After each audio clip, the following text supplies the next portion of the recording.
নমস্কার সকল বন্ধুদের। আজ এই সমস্ত খাবারের দায়িত্ব নিয়েছেন হাবড়া রুদ্রপুর থেকে মাননীয় রাজকুমার সিং। তার পুত্র ঐন্তিক সিং এর আজ শুভ জন্মদিন উপলক্ষে তিনি কিছু আর্থিক অনুদান দিয়েছেন। প্ল্যাটফর্মে থাকা অসহায় কিছু গরিব মানুষের মুখে একবেলা খাবার তুলে দেওয়া ও কিছু বস্ত্র।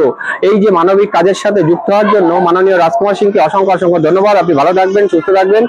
আর ভিডিওতে দেখতে পাচ্ছেন ঐন্তিক সিং, তার আজকে শুভ জন্মদিন, হ্যাপি বার্থডে। সবাইকে বলবো একটু ওর হ্যাপি বার্থডে উইশ করতে, যেন ভালো থাকে, সুস্থ থাকে, আর বড় হয়ে যেন মানুষের মতো মানুষ হতে পারে, আর এভাবে অসহায় মানুষের পাশেই সাহায্যের হাত বাড়িয়ে দিতে থাকে। নমস্কার। নমস্কার সকল বন্ধুদের।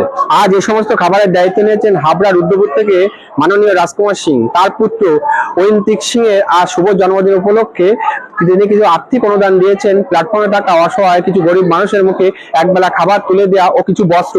এই যে মানবিক কাজের সাথে যুক্ত হওয়ার জন্য মাননীয় রাজকুমার সিংকে অসংখ্য অসংখ্য ধন্যবাদ। আপনি ভালো থাকবেন, সুস্থ থাকবেন। আর ভিডিওতে দেখতে পাচ্ছেন ঐন্তিক সিং, তার আজকে শুভ জন্মদিন, হ্যাপি বার্থডে। সবাইকে বলবো একটু ওর হ্যাপি বার্থডে উইশ করতে, যেন ভালো থাকে, সুস্থ থাকে, আর বড় হয়ে যেন মানুষের মতো মানুষ হতে পারে, আর এভাবে অসহায় মানুষের পাশেই সাহায্যের হাত বাড়িয়ে দিতে থাকে। নমস্কার।